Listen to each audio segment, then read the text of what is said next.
बिस्मिल्लाहिर्रहमानिर्रहीम। एनएलपी की first video के साथ हाजिर हैं और इसमें हम डिस्कस करेंगे एनएलपी की डेफिनेशन। नेचुरल लैंग्वेज प्रोसेसिंग के लिए हमने जिस डेफिनेशन का इंतखाब किया है वो बायस्ड नहीं है कि सिर्फ वो मशीन लर्निंग और डीप लर्निंग की तरफ जा रही हो, बल्कि हमने उसकी उस डेफिनेशन का इंतखाब किया जो इतनी जनरल है कि जो सफ़र एनएलपी का 1950 से शुरू हुआ है और जो भी टेक्निक्स उसमें इस्तेमाल हुई हैं वो सब इस डेफिनेशन में कवर हो सके। तो हमने इतना जनरल इस डेफिनेशन को रखने की कोशिश की है। तो NLP is a branch of artificial intelligence and linguistics. इससे इनकार नहीं है कि आर्टिफिशियल इंटेलिजेंस की एक ब्रांच है, क्योंकि यहाँ पर एम्बिग्यूटी है और एम्बिग्यूटी को डील करने के लिए हमें ज़ाहिर बात है कि वो तमाम सलाहियतें चाहिए होंगी। जैसे इंसान किसी भी ऐसी बात को समझता है जिसमें दो रुख हों या दो से ज़्यादा रुख हों, तो इंसान कैसे उसको डिस्टिंग्विश करेगा कि इस वक्त कहने वाले का मकसद क्या है। तो यहाँ पे क्योंकि कोई कंक्रीट चीज़ नहीं है, जैसे हाई लेवल लैंग्वेज होती है ना, उसमें जो आपने प्रोग्राम बनाया है तो उस प्रोग्राम का एक ही आउटपुट होगा। आप अगर उसको गलत भी समझ रहे होंगे, लेकिन उसका आउटपुट एक सही समझने वाला बिल्कुल आपको सही सही बताएगा कि भाई इसका आउटपुट ये आएगा, आप गलत सोच रहे हैं, और उसका कोई दूसरा आउटपुट भी नहीं होगा। तो वो फॉर्मल लैंग्वेज होती है जो कि सी जावा वगैरह है। लेकिन जो ह्यूमन लैंग्वेज होती है ये एक इनफॉर्मल लैंग्वेज है, इसमें एक बात के कई मतलब हो सकते हैं। तो यहाँ पर ये इस बात से इनकार नहीं है कि नेचुरल लैंग्वेज प्रोसेसिंग जो है वो आर्टिफिशियल इंटेलिजेंस की ब्रांच है।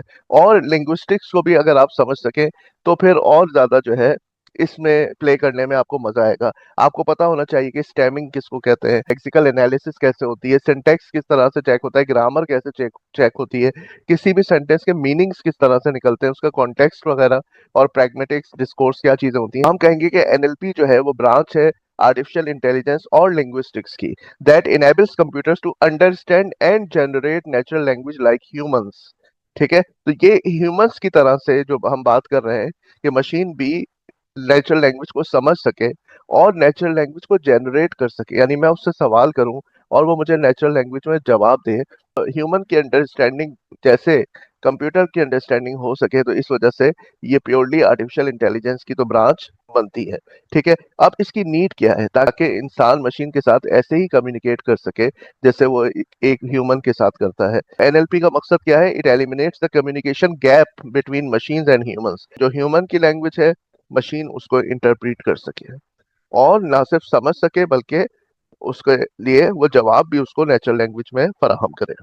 आर्टिफिशियल इंटेलिजेंस इस वजह से यहाँ पर आ जाती है, या ये आर्टिफिशियल इंटेलिजेंस की ब्रांच इस वजह से है क्योंकि ये अनसर्टेन इंफॉर्मेशन, इनकम्प्लीट इंफॉर्मेशन से डील कर रही है by perceiving the environment and applying techniques like probabilistic और other methods।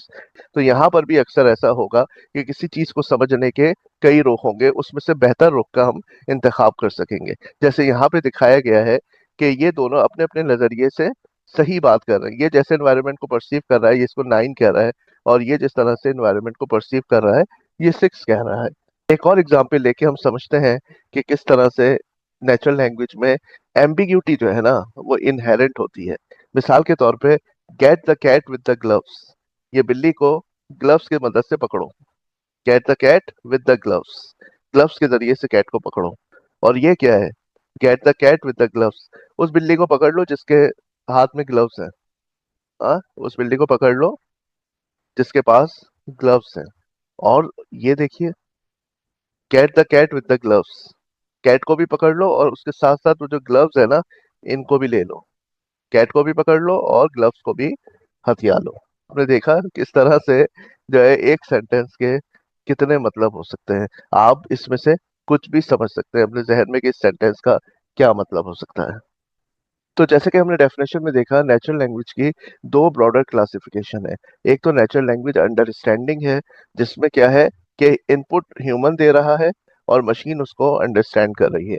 और एक है नेचुरल लैंग्वेज जनरेशन, कि मशीन जो है आउटपुट दे रही है नेचुरल लैंग्वेज में जो कि ह्यूमन परसीव करेगा।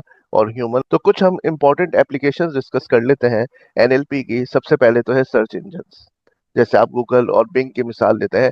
आप उस पर क्वेरी पोस्ट करते हैं और किस तरह से वो क्वेरी को अंडरस्टैंड करके आपको डिफरेंट डॉक्यूमेंट्स ला के देता है, और ये अंदाजा लगाता है कि आपकी क्वेरी से सबसे ज्यादा बेस्ट मैच जो है डॉक्यूमेंट्स का उनको पहले आपको शो करें। अच्छा, चैट बोट्स, ठीक है, आपको नहीं पता कि दूसरी जगह वेबसाइट पे कौन है, आप उससे क्या कर रहे हैं? चैटिंग कर रहे हैं। आप उससे इंफॉर्मेशन गेट कर रहे हैं नेचुरल लैंग्वेज में। और आपके वर्चुअल असिस्टेंट्स जो आपकी हेल्प कर रहे हैं, दिन भर का जो आपका प्लान है, आप उनसे पूछ सकते हैं। घर के मुख्तलिफ डिवाइसेस को आप कंट्रोल कर सकते हैं। सीरी और एलेक्सा इसकी एग्जाम्पल्स हैं। एक और इम्पॉर्टेंट जो ब्रांच है एनएलपी की, वो है मशीन ट्रांसलेशन। एक लैंग्वेज से आप दूसरी लैंग्वेज में ट्रांसलेट कर सकते हैं।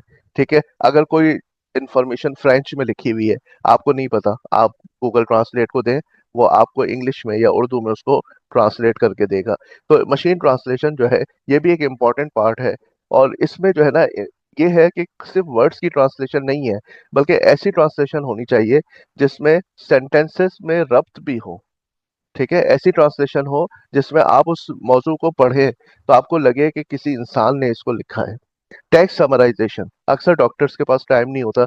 मरीज आते हैं, पुरानी हिस्ट्री जो है ना, उसको ऐसे समराइज फॉर्म में चाहिए होती है कि जिसको वो जल्दी से पूरी हिस्ट्री को देख के और मरीज की कैफियत का अंदाजा लगा ले।